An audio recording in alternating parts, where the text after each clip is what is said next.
I didn't know that it'd be so hard yet for me to relax, finding my purpose. I don't know what makes me happy, don't know what makes me sad.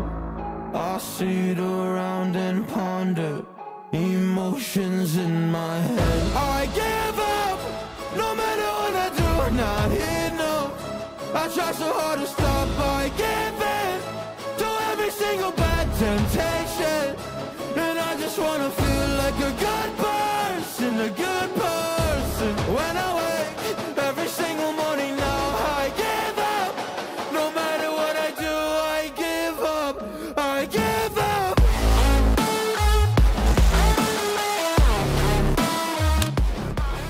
Kawasaki ZX25R standard version, guys. Meron silang available color dito, which is glossy and matte black combination. Meron siyang updated price na 393,900 kung cash. Tapos kung gusto niyo ng hulugan, down payment is 157,560 at monthly for 3 years na 11,948.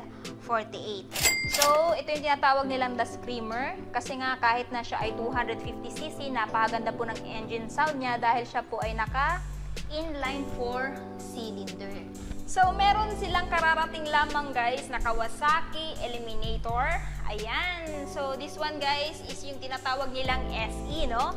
So, bagong-bago to sa kasa. At kung interested kayo, meron siyang SRP 380,000 pesos for cash. Tapos yung down payment is 95,000 at monthly sa 3 years na 13,902. So, this one, guys, is 450cc. Of course, expressway legal na. So, kung gusto nyo ng bagong hatid na big bike ni Kawasaki, I think this one is goods na goods para sa iyo. Merong SE, meron din silang standard version, which is itong color gray. So, ito talaga yung nag-caught ng attention ko, guys, kasi napakaganda ng paint job. Ayan, oh. And kakaiba din siya sa mata ngayon kasi bago ngang labas. So, kung gusto nyo po itong standard, guys, meron siyang updated price na ayan, 360,000 pesos. Down payment is 90,000 at monthly sa 3 years na 13,170. Ayan. So, this one, guys, is meron na din siyang ayan, paglagayan ng crash guard, no? So, if ever bibili nyo to at gusto nyo maglagay ng crash guard, may abang na siya. Of course, single disc, ABS na din. At syempre, yung kinaganda nito, guys, yung seat height niya, dahil abot na po ito kahit na 5 flat, no? Mababa lang po yung seat height niya. Ayan. So, ito po yung itsura niya sa front and sa kilid. Ayan, save lang sila, guys. Pero medyo mas marami accessories to kumpara dito. Hindi ko pa to na-review, guys. So, comment down below kung gusto nyo gawan ko itong dalawang big bike na to, itong SE at saka itong standard version ng review. This one, guys, is Kawasaki Z650 at naka-promo daw ito ngayon. From 433, 349 na lang. So, dito naman tayo, guys, kay Kawasaki Ninja 400. So, meron po silang isang available color variant dito, which is, ayan, glossy black at saka parang gold, no? So, na-review ko na din po itong isang to, guys. Kung gusto nyo ng update or detailed review, check nyo lang po sa aking channel.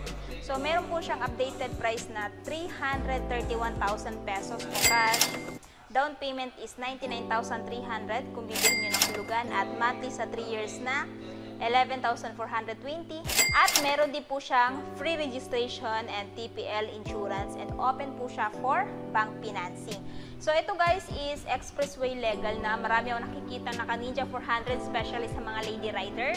Pero kung gusto niyo po talaga na galing kayo sa ayun, di-clutch na motor na medyo big na itsura at gusto niyo mag-upgrade, I highly recommend this one kasi nga napaka-friendly din ito sa mga beginners. Ayan. So, ito po yung looks niya. So, obviously, naka-LED yung kanyang headlight. Naka-single disc siya sa front with Nissan caliper. Sa likod, single disc pa rin. Yung tail niya, guys, is naka-LED, pero yung turn signal niya is naka-bulb type. So, finally, guys, dumating na yung kanilang Kawasaki KLX 300. This one is 2024 model, no? So, wala po pa sila nung SM, which is yung motor type. Pero kahit ganun pa man, ayan, dumating na nga itong bagong KLX, ano. So, this one, guys, kung interested kayo, no, meron po siyang updated price na 315,000 pesos kung kukunin nyo ng cash. Tapos kung gusto nyo ng hulugan, ang down payment is 40,000 plus. At yung monthly sa 3 years ay 13,864.